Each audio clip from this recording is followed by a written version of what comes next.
Look closely at a standard $100 note. The physical paper costs less than a single fraction of a cent to manufacture.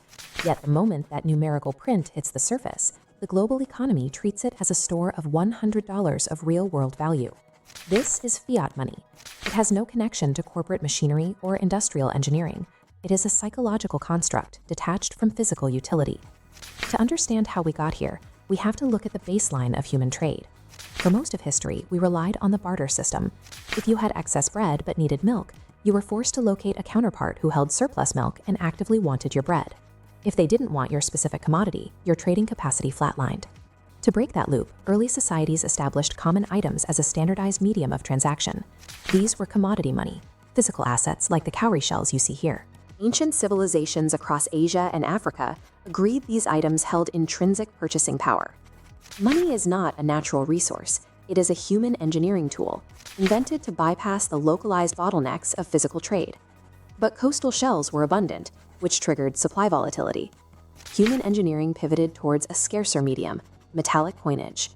By 600 BC, societies transitioned to elements that required intense physical labor to extract.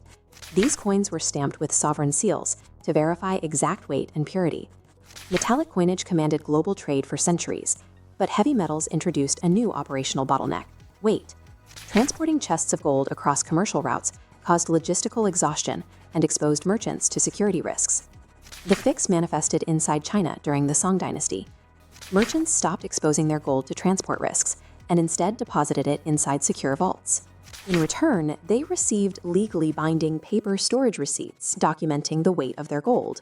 This framework migrated to Europe by the 17th century, marking the birth of the gold standard.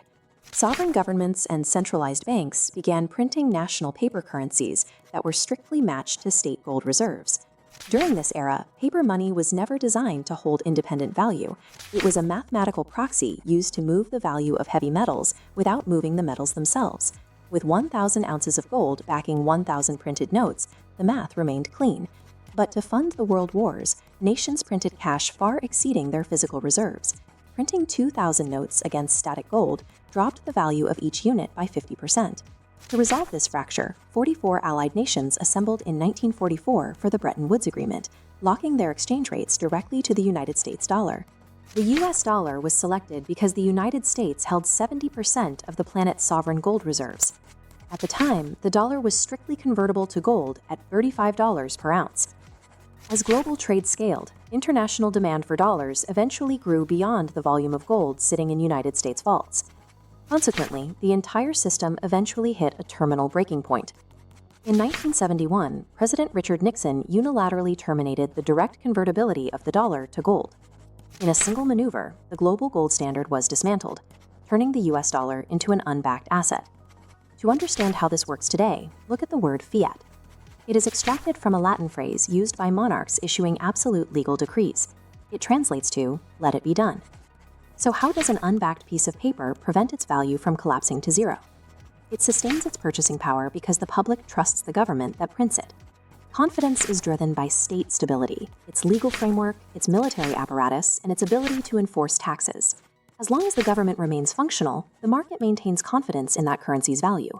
Modern money only works because the population believes in the resilience of the sovereign institution that issued it. Detaching currency from physical gold allows for systemic flexibility. Central banks can expand or contract the money supply digitally with zero extraction costs. When the economy contracts, central planners can instantly inject liquidity to lower interest rates and stimulate industrial activity. But this flexibility carries a risk. Without a physical check on the printing press, governments can print currency to fund short-term liabilities, leading to currency dilution. This is visible in Zimbabwe's reserve notes. When fiscal policies become toxic, they trigger hyperinflation. In Venezuela, we see what happens when institutional trust evaporates. The population refuses the paper notes, and the real value of a currency can drop to zero. Fiat money grants central planners leverage, but it requires mathematical discipline to prevent the liquidation of a nation's wealth. Money is a continuously evolving technology. Today, decentralized cryptographic ledgers are positioned by many as a potential successor to the fiat architecture.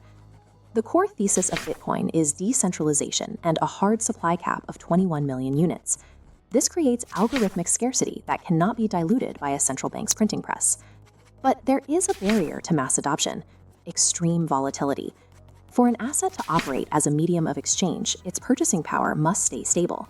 If the price of coffee fluctuates daily based on speculative trading, the public will prefer the stability of traditional currency. The fiat architecture maintains its dominance as long as trust in the sovereign state survives. But if that trust fractures, the global economy may be forced to rely on the rigid, mathematical rules of the digital ledger.